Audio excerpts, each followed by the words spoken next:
Have a little bit of fun today. Thank you. Hello. I'm so happy to be here. The last time my mom took me to work, well, not the last time, but earlier, I think I was about 6 and we were going to court and I was sick and I threw up all over her client as a small child. That. Yeah, so I am going to redeem myself today and do a little better with Bring Your Daughter to Work Day.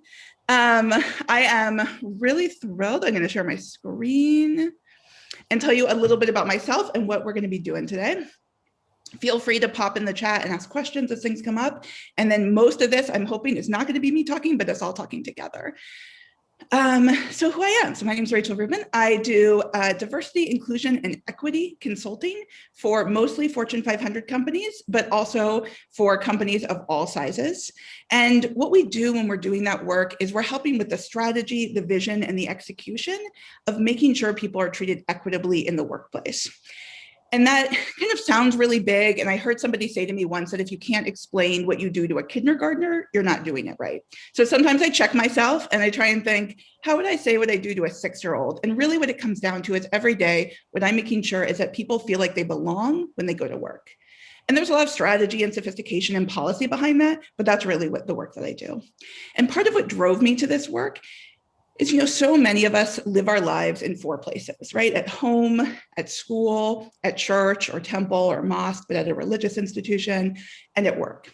And for a lot of us, we maybe felt like an outsider in our families at home. Maybe we got rejected or bullied at school. Maybe we felt a little alienated in church. And the first place we ever feel like we're really ourselves, like our purpose is really fulfilled, like we really belong somewhere, is at work. And so I feel really excited to get to be focused on the workplace. It's also where we just spend so very much of our time. I spend more time at work than I do with my family, than I do doing all the other things I like to do. And so if we're not feeling this sense of purpose and belonging when we're at work, we're really missing out on that in so much of our life. The other approach that I come to this with is that you don't have to be sick to get better. So we're going to talk about a lot of things today that might come up for you and say, I already know about this, or I already do really well with this part of equity. I already make sure that people feel like they belong. My clients already know that I care about them. And it's not about that you're doing something wrong now. It's about that we can always do better and better and better. I think that's a familiar concept with you all at Century 21 anyway. All right, so I'm going to talk in a second what we are going to do, but I'm going to start backwards with what we're not doing today. So we are not doing compliance and the law. This isn't about kind of checking a box or staying in that. Cindy's on the call. She's a lawyer. I am not, much to her, I think, sadness. I don't know.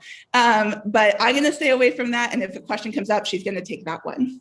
We're also not trying to learn how to be more PC, right? This isn't about us trying to figure out how to not offend someone or say the popular thing right now. It's about us making sure that the people around us at work, our clients, the escrow officers we work with, all feel like they're included and being treated equitably by us when we're connecting with them.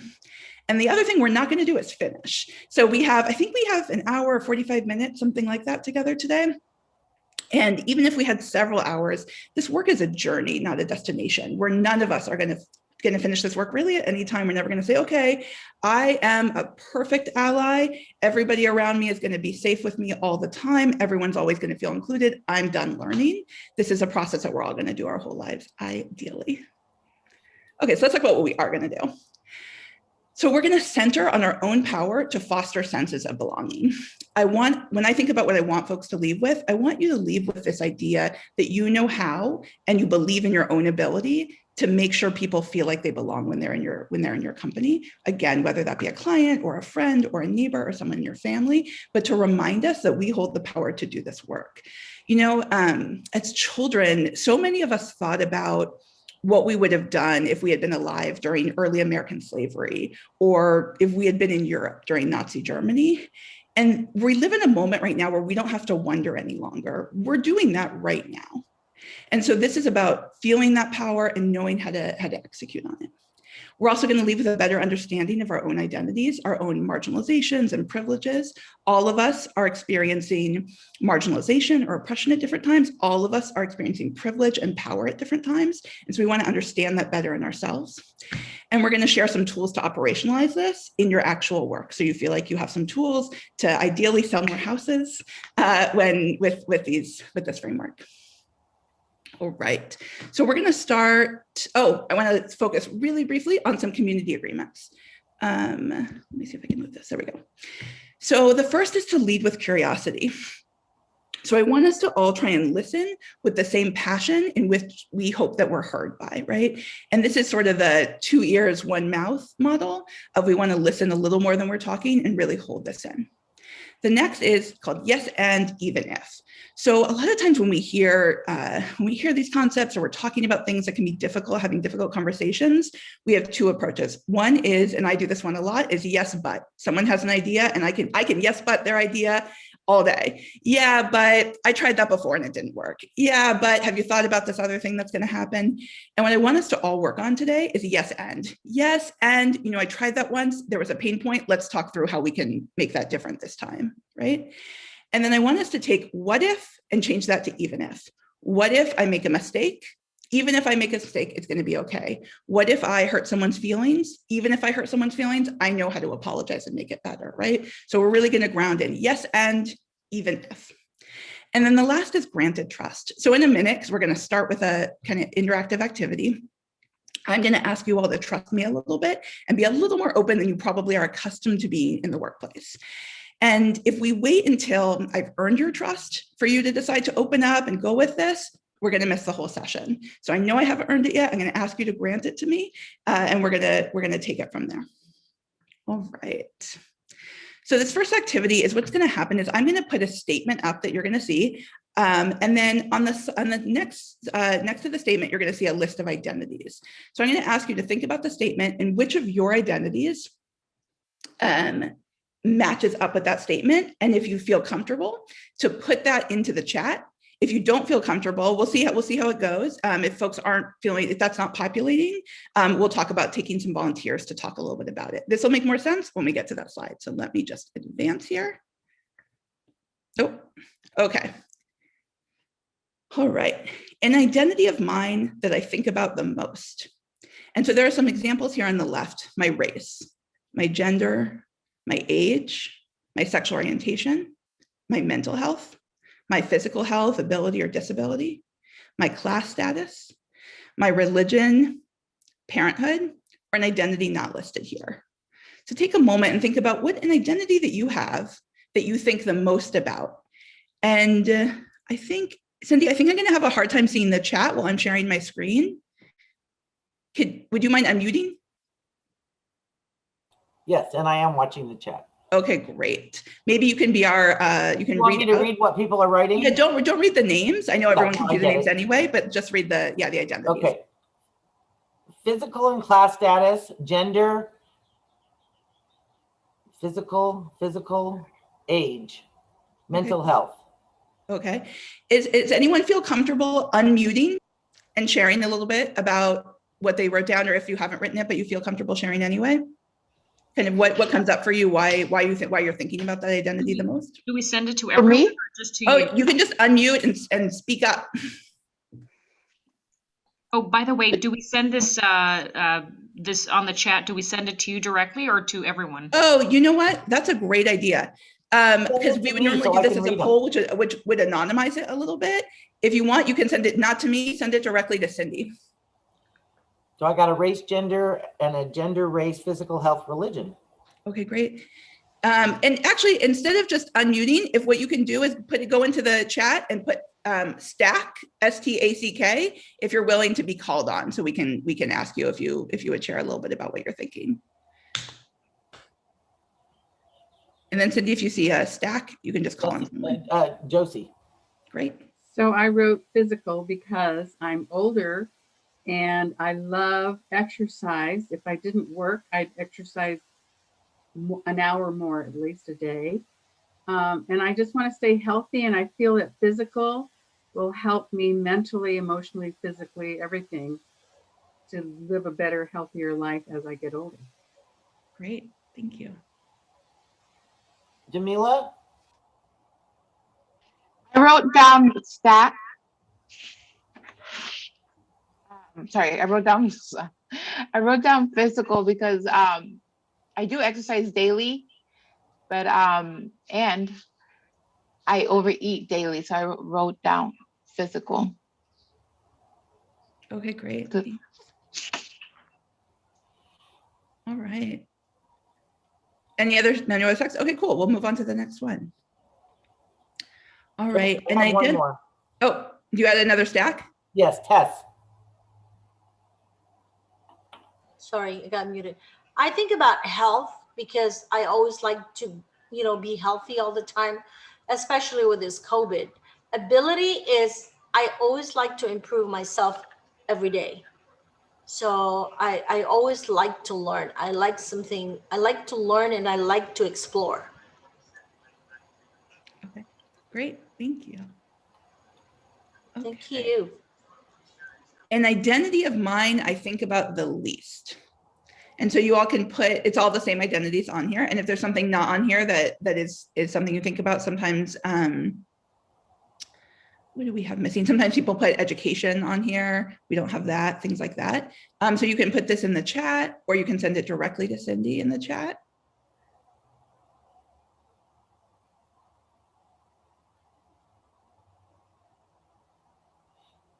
While you all are doing that, I think for me, an identity of mine that I think about the least is often my race.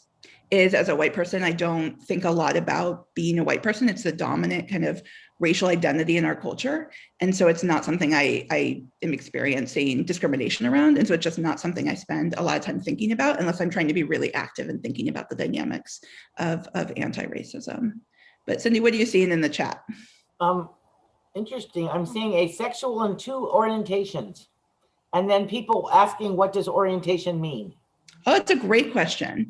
So sexual orientation should be on the same line there. So orientation is not its own identity. Do you think that's what they meant, or do you think people need some help understanding sexual orientation as its own term? Well, I think people understand what sexual orientation. Okay, yeah, orientation is intended to be on one line. I put that question. I mean, what does it mean to even think about sexual orientation? Like if you're gay or not, or I'm confused by Yeah, that. so this is one of those where I talked about, and identity mine that I think about the least tend to be the identities we think about the least are the ones where we are already in the dominant culture, right? So I talked about being white. If you identify as straight, you're not thinking a lot about your sexual orientation, right? It doesn't come up for you. Nobody's really asking about it. You're not experiencing any marginalization around it. So it's just not something you consider or think about. Sylvia, did you want? I will. Yeah. So I wrote orientation because I feel very comfortable being a strong, powerful woman. Very good. Being what? A strong, powerful woman. Very good. I don't think of parenthood because I don't have any children. Yeah. 2 dogs, so they're my babies. But as far as parenthood, I don't think of that at all. Like with school and the COVID situation, kids being at home, I don't consider that. I don't ever think about that. I was going to say the same thing. I don't think about parenthood because I have no children.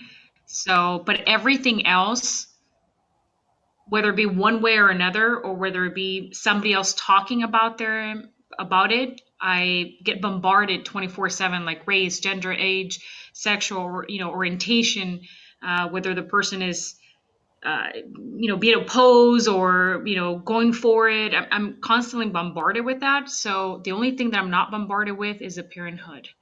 I guess I just don't think about like how the parents are feeling when they're Right. having And, kids. and there are some people who feel pressure to have children who Yeah. are, young.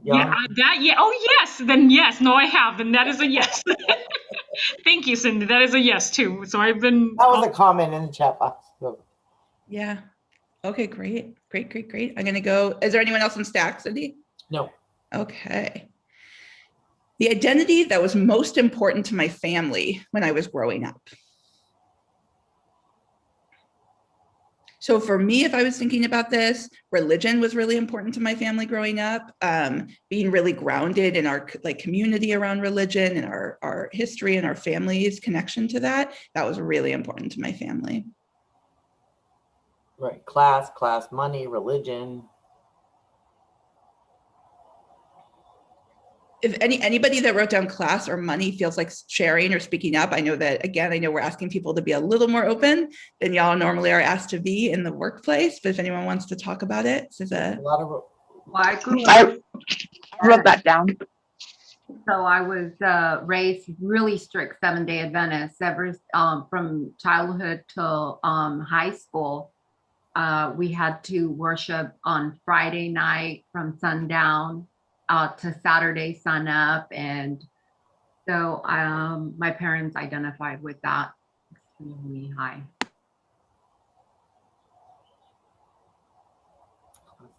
Huh. Oh, I'd say for me, this is Tess. I would say religion because I guess maybe because since childhood I've been raised in a Catholic, even my school and how I was taught. So I brought that up with my kids. So religion is important. It's the giving.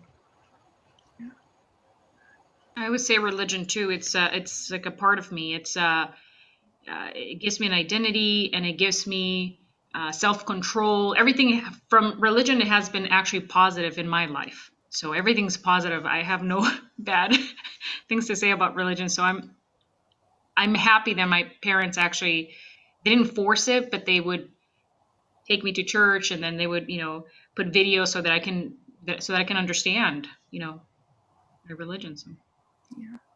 I wrote down class money because I grew up in Mexico and we're very like either you're poor or you're rich, and that's a class, and the poverty lines are really you can see it. Versus here, it's like okay, you're kind of in between. And then coming back here, everything was surrendered around money and don't hang out with this person because of their economic class status. thank you. I'm not sure who that was, but thank you so much for sharing about that. Jamila, yes. Camilla, thank you. You know, Jamila, you kind of, reminded me. For a second, I didn't know what to write because I don't really think there was any of these that I grew up feeling. The only other thing I remember is being compared a lot. I grew up in a very volatile house and a lot of trauma. But now that you say that, Jamila, the class status was a lot. The money, the lack of, and probably the pressure of, like you said, don't hang out with this person, or the money's bad, or money makes people bad, or, anyway. Or not that it makes them bad, they don't have it, so therefore like don't associate with them because it means that they don't have it, therefore you don't have it, therefore you both are poor. So I said class because looking back, I feel like, I didn't feel it, but we were poor. My father never let my mother work, and he was very stingy about giving her money. So my goal in life was never to depend on somebody else. That's good. Yeah, we can see all these ways where the identities that were really important to our family show up in our adult lives, and how in our work ethic and the way that we talk to people and the way that we pick and choose friendship. So yeah, I can really feel that. All right. One of the things I put was race because when I was growing up, it was not okay to, in certain circumstances, associate with someone who was not your race and getting beat up because of it. So that was something not necessarily that my family focused on. They tried not to focus on it, but it was something that was, that just happened, in terms of the time that I grew up in the 60s was not a comfortable time to be a person, really. Yeah. I don't know if it's that comfortable now either. Yeah, that's fair. I think the whole thing on race is a total distraction, and we're spiritual beings, and people are really putting, they should be working together and having fun and inventing things and developing things. And I think all of us need to watch. It's not a distraction. When I went to UCLA, the Chinese students were in engineering and calculus and everything. They were way ahead of Americans because Americans were doing drugs and sex and all this stuff. Our society's been distracted for decades, and we need to work together and care for one another and get together and really excel as people. That's the real underlying message, Yeah, it's good to call it a distraction, except for when you're getting your face smashed in. It's a little bit Well, different. we've all So had that. yeah, you can't really talk about it as a distraction when it affects you physically like that. Well, So my I feel the same way. I feel the Yeah, same way. yeah, As a Black woman, I feel like it's definitely not a distraction when you're not treated the same as everybody. So how's that a distraction? It's why it's what's happening. I understand. My sister did the famous movie Colorblind 20 some years ago, and we get it. I'm from Detroit, but I'm saying I was born. Do you get it on a daily basis? Do you get this? I mean, do you Yes, face it on a yes. daily basis for your Yeah, and skin color? the biggest offense is people say, "Oh, you're white, or your husband's white." My husband's part American Indian, and I may be Afro-American. I'm Italian, part Italian. I'm a bunch of nationalities, and I don't like it when people just assume I'm a nationality because of the color of my skin. So I understand all of it. I really do. So all I'm saying is it started in the mid 60s, this distraction. We got along with everybody in Detroit, and we had the ethnic festival, shared each other's customs and everything. We had so much fun growing up. And then things changed in the middle to late 60s, and it became something to drive people apart. So I didn't grow up in the same generation you all did, but it was really fun before that, and people did get along. Now there were I'm gonna time out here. And first I want to say that this country has 400 years of things not being okay or great, particularly for Black folks, Black Indigenous people of color. And so I want to really correct that, and we can move from here. But I also want to make sure that when we're talking about identities, that we're centering the folks that are most impacted by the conversations we're having. And so if we're talking about the experience of racism in this country, we're going to center and uplift the voice of people of color that are sharing their life experiences, validate and uplift those. So I appreciate everyone that shared there. We're going to move on to the next question. All right. An identity I have that I wish my colleagues knew more about.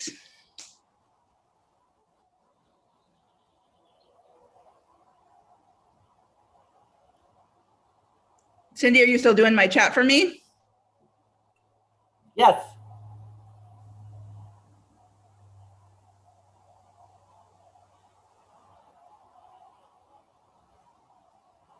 Race.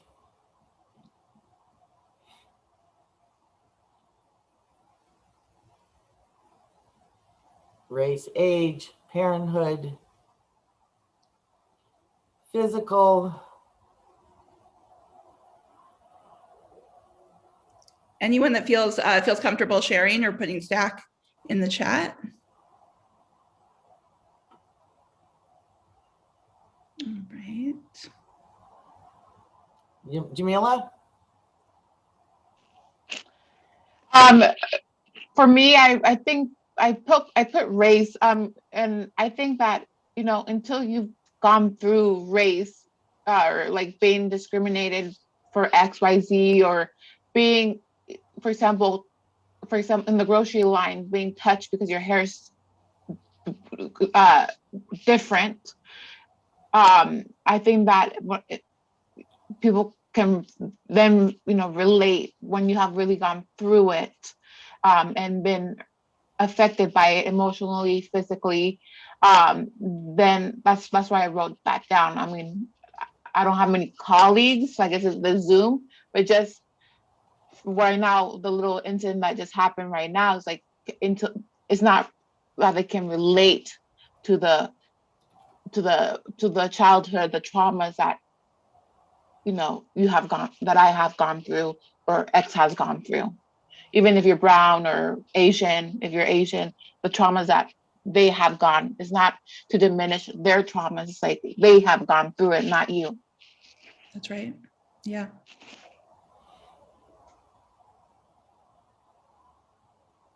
Anyone that put parenthood want to talk a little bit about that part? We've seen the pressure on caregivers, whether that's for parents of children or people that are caring for their parents or other elders in their families, especially during COVID, and the pressures at work that come onto that, feeling like it's really compounded in this last year. If anybody has any thoughts or experiences they want to talk about. Hi, this is Beth. I don't have any COVID things, but I spent most of my life raising kids on my own. And that's how I saw myself. And I'm still struggling with not being the mom, being a person. You know, Yeah. that's Right.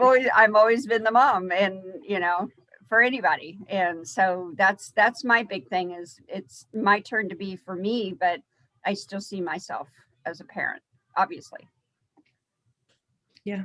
But that would be my take on that. I wanted to share that I currently struggle a lot with my husband's stepson. He requires 24-hour care with nursing care, and just with the inability to keep someone full time, just through COVID. I'm not sure what the situation is, but there's a lot of nurses that quit, and there's just waiting, just not there, and so that's a struggle. And yeah. Sylvia, I can identify with you because what some people may not know about me is that I take care of my mother as well. And, she has her bad days. She's an amputee, she's a dialysis patient, and there's a long list of items that she has.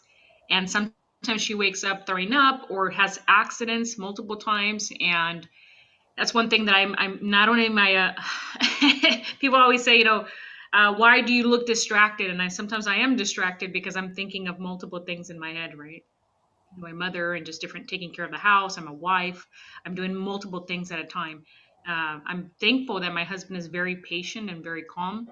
And, but other than that, it's very difficult. So I can agree with you. I can identify with you on that. Yeah. Okay, great. Cindy, is there anybody in the stack? No. Okay, I think this is the last one. An identity I have that I sometimes feel like I have to hide from clients. And I'll give some examples here about what this might look like. So this might look like dyeing your hair so it's not gray and your clients don't know how old you are. It might look like you have to leave earlier, you can't do a showing because you have to pick up your kids and you don't want your client to know why. So you're not really talking about being a parent.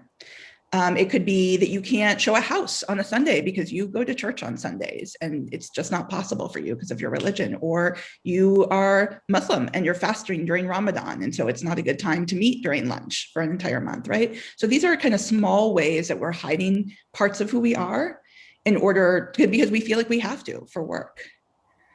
What's showing up in that chat, Cindy? Race, age. Jamelia has a stack for parenthood. Rosalinda has a stack. Great. Let's start with, I don't think we've heard from Rosalinda yet. Let's start with Rosalinda. For me, I've been in real estate for 17 plus years. I had two little ones back to back, a 6-year-old and now a 4-year-old. So, and I was full-time agent, everything before. When I got pregnant for my 6-year-old, I felt like I just went into depression.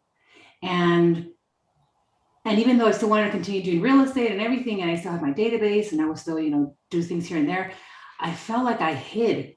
I literally hid. Like in my mind, I was thinking people would say things like, well, I'm not going to list with her. How is she going to work if she's pregnant? Or, and I would door knock, and I was still door knocking, but as my stomach grew, I stopped. But again, I get it. It was all mental. It was all me. But it was just such a depressive moment. I literally put real estate in the back burner. I sold very little for those first couple of years. And it's still something that bothers me right now, because when clients ask me, or they, ask me, how many kids do you have now? Or things like that. Like, I know that I purposefully hid that. Like I purposefully put real estate in the back burner and was like in this depression. Right. And so it's not like the clients didn't like me. I think it was just me in my head. Anyway, it's something that to this day kind of still bothers me.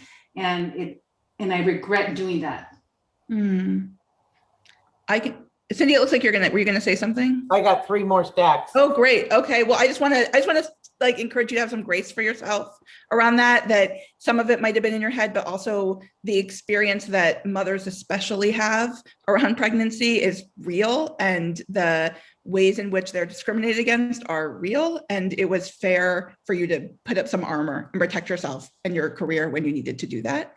So I want to encourage you to have some grace for yourself with that. All right, Cindy, call on somebody from the stack. Tim.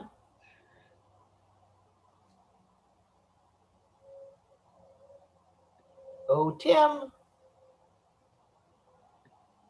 Show your face. Tim, you're muted. Sorry, can you hear me? Yeah, we can I now. apologize. Okay, so I'm not sure if my question or my statement is answerable or not. I grew up in a single parent family, predominantly Latino neighborhood. I myself don't necessarily identify as a Latino male. Grew up, I'm a white boy, but I got a Hispanic last name. But regardless of that, beyond that, I am a middle-aged, with all this craziness going on in the world, I am a middle-aged white man. What am I missing? I don't see the bias. I don't have it. I don't see the bias that people do have. The craziness that we see. What am I missing as a white guy, as a middle-aged white man? Okay, you're asking that question? Yeah, I'm not sure. It's kind of a rhetorical. Yeah, of course. Yeah, no, I'm not going to try and answer it. Yeah. I appreciate that question, and I appreciate your inquisitiveness around it, and you're interrogating your surroundings and your identities and your privileges to see how it all connects together. We're going to go after this question. We're actually going to jump into some common language, and I think it might help. There's some illustrations there that I think might help illuminate things for folks across the board. Thanks. Yeah, thanks for sharing. Want another? Yeah. Oh, Josie. You know, it's a funny thing. I grew up feeling poor, and now I'm not. And I hide from my clients that I have a fabulous, beautiful big boat that I go to during COVID every single weekend. You know, and I'm so lucky, but I don't want to tell them because they'll think she doesn't need to work. Right, we hide our success sometimes, right? We're expected to not be doing too well. Yeah, it's a hard balance. So is there anybody in the stack that hasn't spoken yet? No, that's it. Okay, I think we're going to move ahead then. And we're going to talk a little bit about some common language. And after that, we're going to jump into breakout groups and do some kind of scenario planning. All right, so we're going to talk about shared language, and I'm sorry, I don't know what these blue lines are. Oh, she explained it. She put them on by accident. Somebody can't get them off. Okay, all right, great. My beautiful slides. All right, so we're going to talk about equality, equity, and justice, and the differences there, and we're going to just use some visualizations to help us with that. So we're going to start with inequality, and this picture might look familiar. It's from Shel Silverstein's book, The Giving Tree, and we're sort of taking that and moving ahead a few steps. So this is unequal, right? If both of these people are there to collect apples, one of them has a much better opportunity to do that on one side than the other one does on the other side. People can kind of see that really clearly, usually in this picture. So what would it look like if we went from inequality to equality? So this is what equality looks like. We have a ladder, it's the same size, we have two of them, everybody gets one, right? Equality is we all get the exact same treatment and the exact same thing. But you can see when the system is set up like that, equality doesn't really solve for the problem we're looking to solve for, because still this guy on the left has much better access and opportunity to those apples than this guy on the right, even though they both have the same tool. So equality doesn't often get at what we want to get at. So then we look at what's equity. So when we think about equity, now this person on the right has a taller ladder. He can reach the tree just the same way the other person can reach the tree. So equity is about people getting the right tools and the right access to have equal opportunity. And that's what's happening here, right? It looks a little imbalanced, but really when you look at it, it's quite equitable. And then what we're really, really striving for, though, is justice. So when we look at justice, we're actually just fixing the tree. right? So now we're back to the same size ladders, but we've taken the base inequity that was existing, this inequality that was existing with the tree, and we're making a structural change to the tree so that there's equal access to it on both sides, right? And there's a kind of famous quote that says, for folks who have experienced privilege all of their lives, equity feels like oppression, okay? And you can see how this guy on the right or on the left might feel like something went not quite his way here, right? He started out a few slides ago really having great access to this tree, being able to get most of the apples, and then all the way down, he now just has equal access, right? And so we see that come up for folks sometimes when they look around and we hear things like someone has special rights or someone has better access to something, or this is an argument that came up a lot in the 80s around affirmative action, things like that. And really what this looks like is justice, right? We fixed the tree, everyone has equal opportunity to accessing that tree. We've had to make some adjustments to the system. All right. What do you mean by affirmative action? I'm sorry? What do you mean by affirmative action? Because we were taught something about affirmative action, but I would like to know, can you expand more on what you mean by that? Like Sure, college yeah. acceptance. Okay, yeah, sure. So affirmative action was some legal initiatives in the 80s that looked at the lack of representation and the disparities in acceptances at universities specifically, we can talk about, and noticed, hey, there's not a good reason why we are disproportionately so homogenous. So let's look at what systems are in place that have come up in there, and let's try and get this representation to look a little closer to what our societal representation So actually basically, is. selecting people based on the race, right? I think it's like a little more complicated than just selecting people based on their race, but yeah, it's taking race into account when building diverse classes at universities. Okay. Yeah. All right. All right. So we're gonna kind of shift gears a lot here, and we're going to go into real estate based scenario planning. So what I'm going to do is you all are going to be in randomized breakout groups. When you get to your breakout group, I'm going to pop in and into the chat, I'm going to put a scenario that you might face at work. You guys are going to talk about it as a group and decide what you would do. And then we're going to come back to the big group and y'all are going to report out. It's going to take me a second from when you get into the breakout group to be able to go into each one individually and post your individual scenario. So just give me a minute. And while you're waiting for me to do that, if you can assign or volunteer one person to facilitate your group, one person that says they'll be the person that can report out to the big group what you guys decide, and one person to keep time. And you're going to have about 5 minutes in your groups. They're not too long of discussion questions. So I'm going to stop sharing. And I am going to open these rooms. And hold on.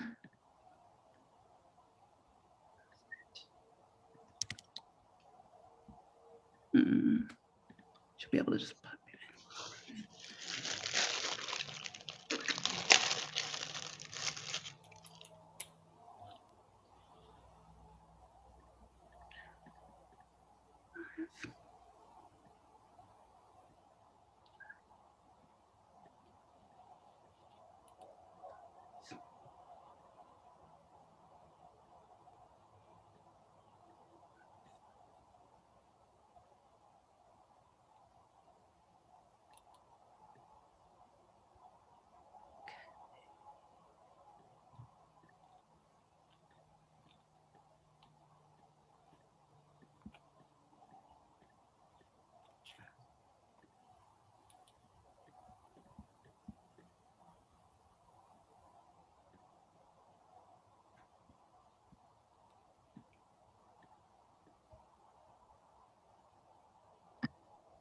Now, isn't this better than me just rambling on for 45 minutes on a Tuesday? Yes.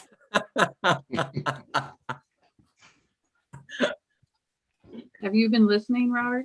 No, I just got back from the doctor, so I just You got missed here a a couple lot. minutes ago. So You missed out a lot. Great. I've some comments and I've had my screen open the whole time though, so I see some stuff in the chat box that seems very positive. So very cool, very cool.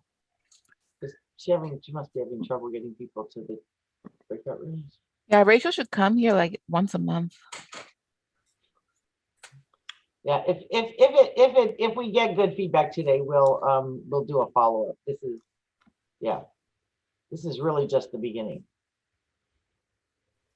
Cindy, I am not able to get into some of these rooms. So what I'm going to do is, You want to give Robert's back now.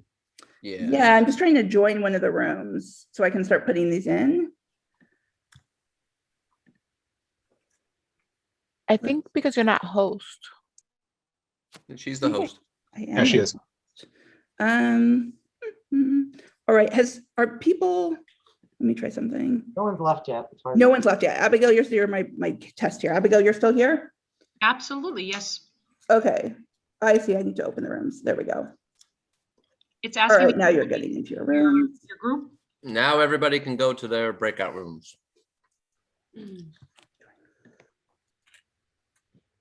Is that what's happening here? Did you get a button that says join a room? Where? There's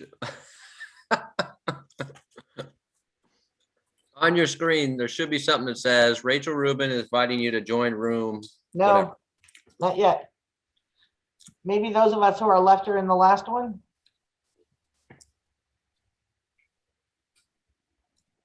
Or maybe they're all gone and we have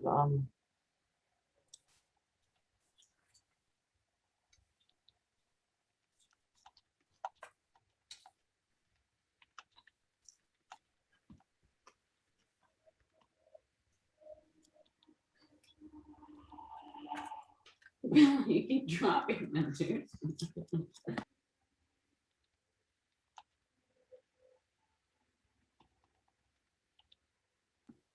All right, that's it. Mama gotta go to work, okay?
Well, Cindy, I think it's really cool that she's doing this.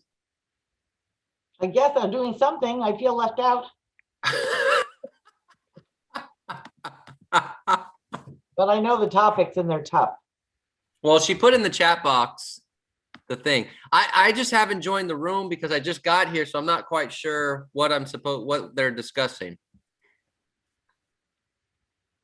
Oh, okay. So room one. You have a room buyer, one, they have the wheelchair. right? What are 3 things you can do to ensure your buyer has a positive experience in their home search? Got it. Her and I racked our brains to get the answers. You're making cold calls. When do you ask a potential client when you ask about his wife, he responds sharply that he has a husband. You're a little uncomfortable now. What are some ways you can turn the call around? You know, to that point, Cindy, on number 2, I've had that discussion coaching calls when they're doing like a pre-qualifying and they'll say, they'll ask that question. Some people will still ask that question is, okay, so will your husband be there at the meeting as well? Will your wife be there? So on and so forth. And I'm worked on them a couple of times of just saying, will all decision makers be there? Right. Or, right. Is there anyone else who needs that? Right. Who needs? Yeah. Is there anyone else? And they might say their spouse. Great. Will your spouse be there? I think that's more and more of a thing that people need to work on for that particular question. that will help get them, that will eliminate them getting out of trouble to begin with. All right, what was room 3? You have a client who said they don't want to work with their escrow officer because they don't speak English. Only the escrow officer does, and they just don't like them because they're Asian. Yeah. I mean, I don't know. I haven't really heard us getting these, but any of this kind of stuff could come up anytime. Sure. Sure. And then what was 4? You are doing a showing and your client is hanging out in the kitchen during it. A Latino family walks in, your client says, "Can you buy a house if you're illegal?" Oh man. Tell Orange County, come on, this could happen. Oh no, I'm not laughing because it's Yeah, we're I'm using it. laughing because it's like it's so funny because it's a real thing that could happen. That's like, it's like funny in a like crazy hysterical type of way. Yeah, I mean, yeah. I can't even imagine what they must see all day.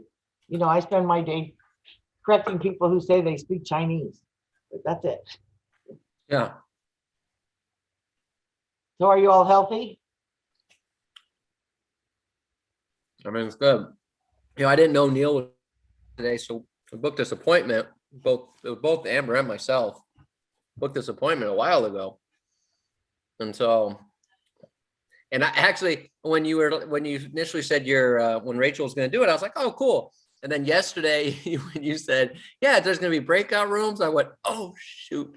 So I started getting on the phone. I was calling Jesse, calling Jocelyn. You all know how to do this, right? Be there at 12. Just I can't believe we're not set up for polls. I guess yeah, I don't know. That's why he always says Uh, one in it's- the chat room. Hi. Well, he probably doesn't. Are we a room? I did not assign you, but Robert, would you like to You be in did a room? assign me, but because I was late, I didn't want to. Do you want to be in? I can move you into one. Would you like to be in a room? No, I'm good. You're good? Okay. I'm having this And discussion so with all the rest of the Cindy and people I are going over the were questions. assigned but didn't go, right? Yes. Because they're not really here. Okay. Very cool. I don't think this is going that well. What? Are they doing it? Yeah. We like the scenarios. Good. Yeah, those are good. Over 'em. Those are really good. Now they're hard. I tell you what, though, they're hard to answer. Yes, they are. I Which mean, is what ideally- do you do? Right? A client says, "I don't want to work with your escrow officer because they don't speak English and they speak perfect English." I mean, what do you do? If you're in a and I think the trick is they have to be honest, because I'll bet if they were being honest, they would just say, "Okay, let me see if I can get another escrow officer to call you." Yeah. But that tends to be our responses, right? Well, but that's what I'm saying. Like, if you were being honest as a salesperson, Right. you have a client, you're going to do whatever you can to make the client happy. And even though the client's being ridiculous, for lack of a better word, I guess, that's probably, if they were being honest, what they would actually do in that scenario. Yeah. Right. And But you know- that's because they don't know any other way to approach it, Correct. right? Well, If that, they knew, because sometimes we do objection handling. yeah, but I think it's more the fear of losing the client. Yeah.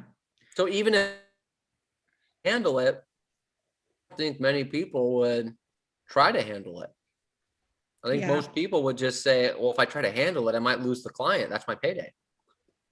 Yeah. And I do this a lot with really big companies. They get to make decisions like, no, if you don't want to work with that person, you can go do something else, right? Because they are a huge conglomerate. It's harder when you are essentially a one-person business to decide to do that to your business. And Right. really what we're going to come back and check in with people about is just a tool to assess the situation, right? So we're going to talk about, what are the benefits? What are the risks? What's my intuition tell me I should do? What if I do nothing? What will happen? What are some alternatives? And then be able to kind of collect all that data, not base it just on gut, and then make what feels like the best decision for your business and for your humanity, right? And those sometimes Right. are at odds with each other, and that's okay. We have to wrap this up in like 9 minutes, right? When Well, I have like till 1:15. That's when this is over. is that about right, Robert? Oh, he froze. Yes. Okay, I'm gonna send a message 1 more minute. Okay.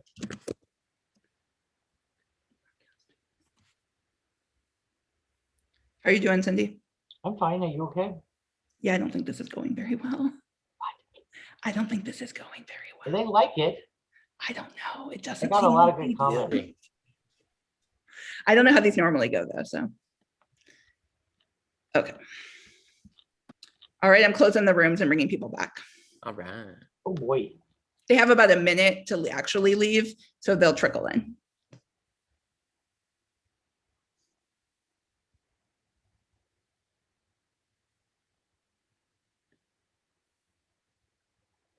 All right, you guys are the first back, so we're gonna wait for everybody, but y'all are gonna get called on first as a heads up. Was that room 1?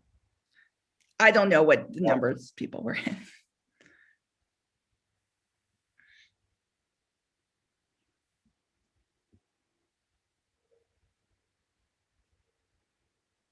Oh, you know what? That's not how it's gonna work because I have my screen share. I have these in an order.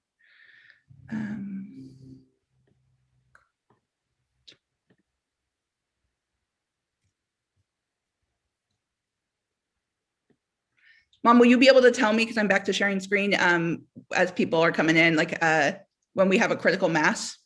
Well, I guess I don't know how to, I wish I knew how to do that. I don't know how to make a full screen when. Yeah, you're good.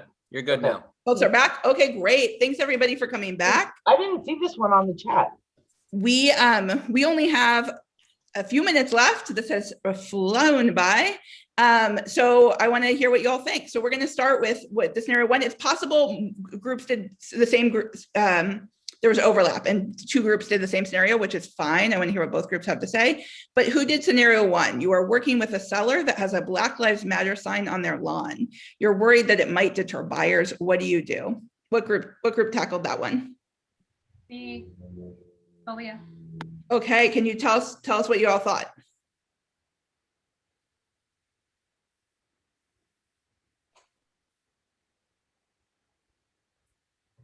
If someone thinks they're talking right now, you are on mute. Oh, so we thought it was a good idea to mention it to the seller in like an overall scenario when you ask them, you know, when you go over part of the like decluttering the house and painting the wall or things of that nature, you want to mention it to them. But ultimately, if they feel very emotional about it, you're going to leave it, but you want to kind of get them out of the emotion and say, we want to net you the most amount of money. And this is the way, you know, to do it, you know, just kind of declutter, get yourself out of this situation. You're already moving out anyway. So I think the majority of us, I think one other person said that they wouldn't, they would just leave it there.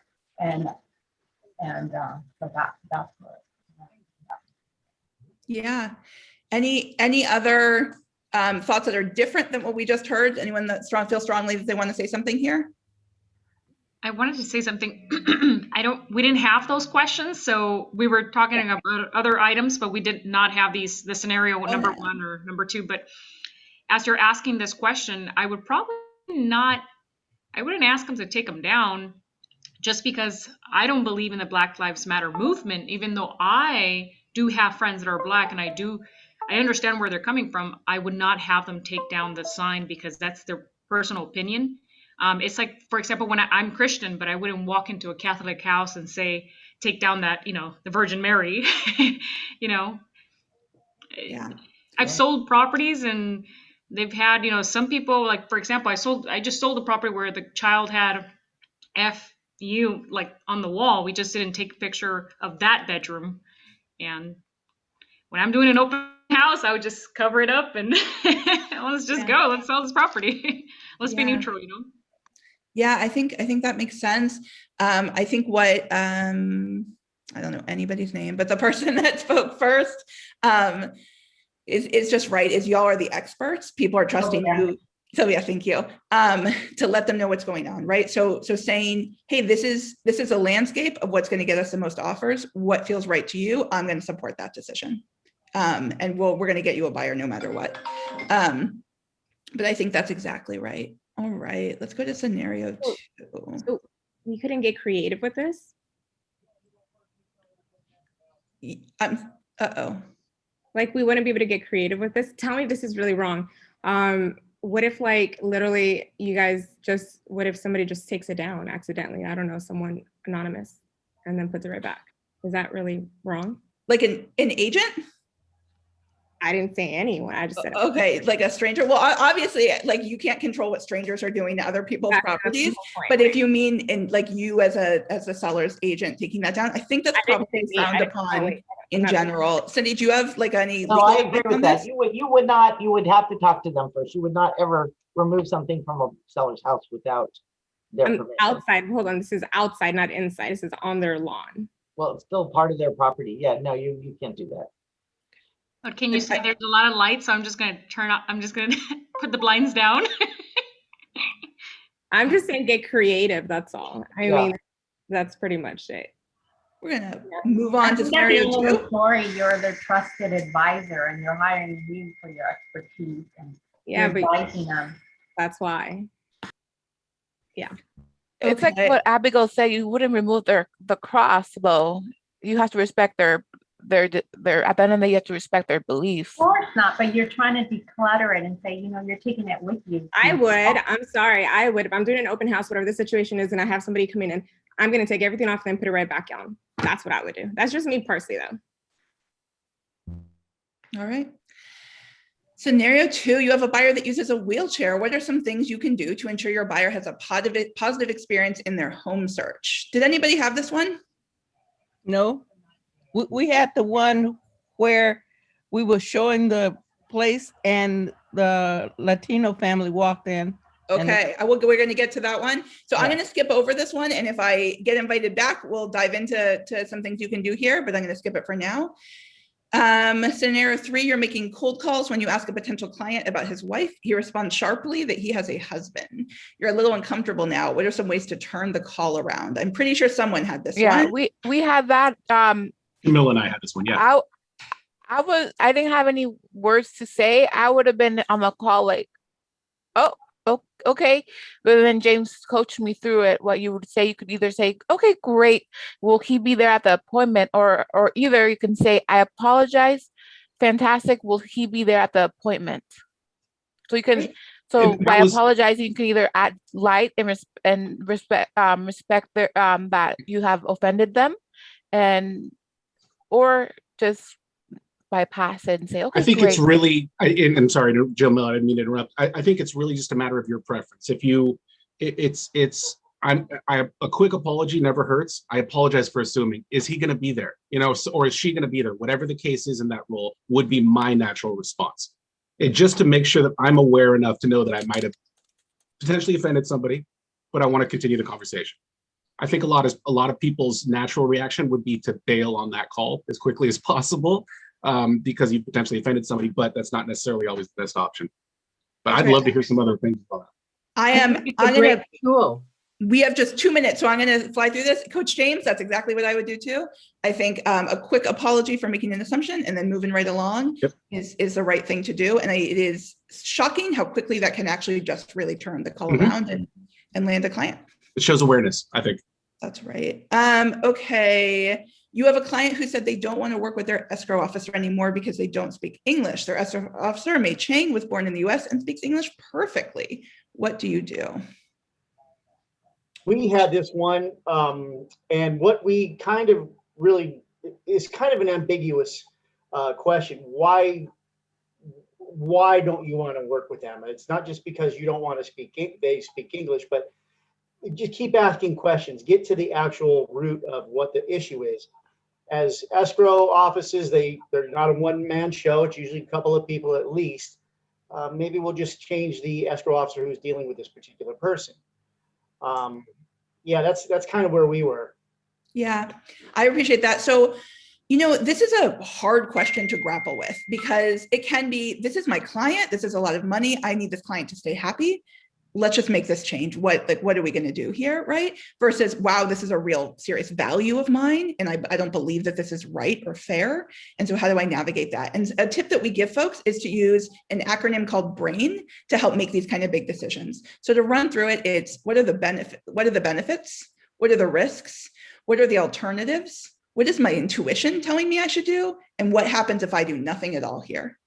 And go through those. And so instead of saying, yikes, this client is upset, I'm going to make them happy, let's just switch it. Let's just sit down, take a minute, walk through what some alternatives would be, check in with my coach, see what else is possible.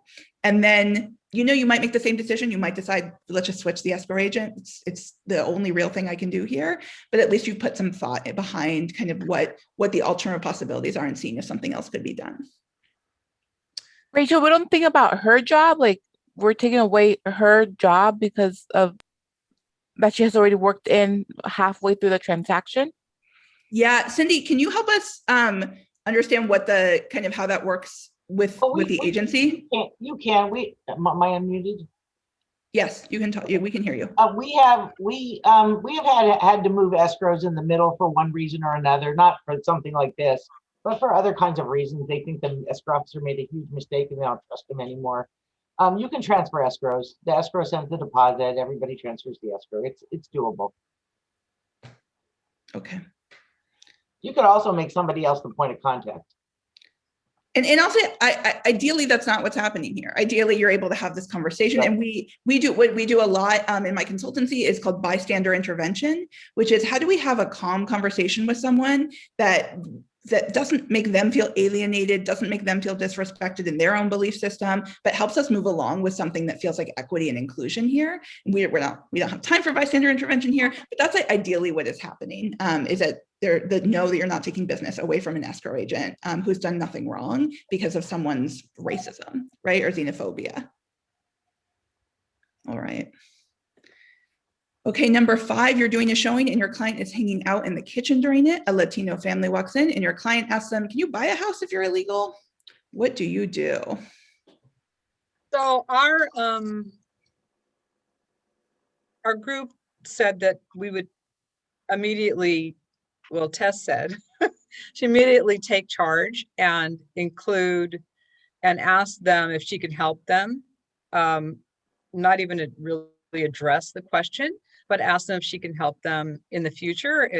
And if they're, if they have any questions about buying. Is that correct, Tess? Yeah, because it was your client, that was there. And then the Latino people came in and you just, since you're the agent, you just have to be in control and address the question. However, you would make it in such a way that you calmly address, because you don't want to be where it gets like really a lot of questions because sometimes, with the other client and the other client, questions like that can be complicated. So just take control. No worries. We'll take care of it. You have a question. Why don't we do this? Let me give you my card and let me give you let me get your number. I'll take care of it and I'll answer that question. And Vicky said that she would address it right then and say that to the best of her knowledge that everyone is able to purchase real estate in America. I mean, is that correct, Vicky? Yes, that's a very good question, but it's our understanding that, provided you are financially qualified, everyone has a right to buy and sell property in the United States. And handle it the way Tess said. Make sure you contact the Latino family who walked in and make sure that you serve their needs. That's right. And, it looks like, Armin, you're raising your hand? Yeah, I don't think you can get a loan if you're not legal to buy a home. That's right. I had that happen in the early 90s and they forged documents. The loan, couldn't get a loan. They forged them. California, you can't do that in California? Yeah, not really the issue, kind of. Oh, then you have I don't think that that's the question. I think that the question is an assumption that someone makes about someone who walks in the door, which I think who has to be handled immediately by the agent who's there, and to not address that in that way in front of anyone. So I agree with Tess completely. Yeah, and I'll say this: if you inside your head, if you were on the side in that first scenario of, I would tell them to take that sign down because it's going to deter buyers. I hope in your head you're in the same place of, I better talk to my client about not saying things like that when potential buyers come in, because that's also going to deter clients, right? So if the heart of what you're at is, I believe that we're here to make the most amount of money possible selling these houses. That's going to stay consistent either way, right? I'm not going to say, yeah, let's take the sign down, but this was not so bad, right? I was thinking about that, Rachel. That's interesting. Great observation. Yeah. So, a lot of times these sessions, and we are over time by 5 minutes, and I know how valuable everyone's time is, and I want you guys to go do your work. I want to get yelled at by Neil later for taking you away from that. So I'll just say that it is a common experience to leave these feeling a little more overwhelmed than you came into them with, feeling like you maybe know less than you thought you knew coming into this. And that's an okay place for us to be, is to stay curious, just to keep interrogating our surroundings, to keep thinking about our own values and how we can engage with them at work. This is a journey. We have a lot more to go. Cindy, do we have time for questions, or we're over? We can take a few questions. Anyone have any questions? Anyone? I have a question, and this happens to me a lot because I'm Filipino, okay, and we're have the crucifix, and I am too in my home, so when I take a listing and I see this, I mean, in a nice way, I tell the seller, and even pictures, the personal pictures, I usually have them take it down. Sometimes it's always better that way, because it's like, especially that when you're Catholic and there's other people, and then people, and I have clients, when they see a picture of, a Black person, they're like, oh, this is owned by Black, you know what I mean? So I'd rather just kind of clean and take it down. Would you guys do that though? I don't know. I think that is a question for your coach. I don't feel like, yes, I agree with you 1,000%. Have them take it down is what you're saying, right? That's what I heard. Right. Absolutely, yes. Say it however you have to say. Communicate with them in a style where they're going to have to do, that. And if you can't, well, then it is what it is. But yes, push in the very beginning. Absolutely. Get creative with it, Hold on. So just to kind of put a bow on that, here's coach talk coming. Okay. Just to put a bow on all that. I think what the point that we're getting across here is, it's anything that could be deemed somebody might not like. So it could be a picture of a religious person. It could be, we talked about this in the past. It could be if you have a pro-Trump sticker versus a anti-Trump sticker versus Robert, it could even this be versus that. The point is that, to kind of get around here, the question is the conversation you have to have with them about whatever it may be that could hear someone look at property differently. That's the conversation. So kind of what I see here with what Rachel's doing is it could be race, it could be religion, it could be politics, it could be anything. But Robert, it could be you have to something be able as to have simple- that conversation. It could be something completely as neutral as kids or pets as well. If somebody doesn't like animals. Pets. Exactly. I've been to open houses where people won't go in the open houses if the dogs are there. Yep. Or if there were dogs in the house smoking. Yep. Exactly. How many times have you had an issue with the house because the house smells like smoke, or they have whatever? So it's anything could be that one person or one group of people could see, hey, this might irritate some people. That's what you have to look at, not just in such one scope or the other. Yeah. I have a question for you, Rachel. I had a listing a couple of years ago, and an agent called me to show it, and I said yes. I said, just go ahead. There's a super. And then he goes, it doesn't matter if they're a gay couple, does it? And I was kind of stunned, because I felt like he was putting me in a spot where he was like seeing if I'm gonna say something bad so he can get me in trouble. But I just kind of stood quiet, and then I said, is their money green? Was that wrong to say, or was it just like Perfect. No, I think that's a fair response back. It is not, and it's not our responsibility necessarily to educate all of our clients on on this work. We haven't taken on the ministry of doing anti-oppression work. We have decided to be real estate agents, right? And so I'm not trying to, it's kind of this idea, it's easier to put on slippers and carpet the world. No one's asking y'all to carpet the world. Put on slippers, remind your clients that everyone's money is green. Yeah, absolutely. I think Okay, Kathy has a I know question. you have somewhere else to go too, so can I thank you for doing this? And thank you so much, and I hope you guys got something out of it. I think that this is stuff that we have to be thinking about all the time. Okay, thank you so much. If I leave, this is it going to was shut this awesome. meeting down? Because I'm the host. I'm not sure what I'm supposed to do Before here. you leave, Rachel, make me the host. Yes. Great Who said question. But everybody Host. unmute Okay. yourself and give Rachel a round of applause. Thank you, because Rachel. I'm bummed I didn't get the whole show. Rachel, we but, need a round two. Round Yeah, two, Need it's another one. coming.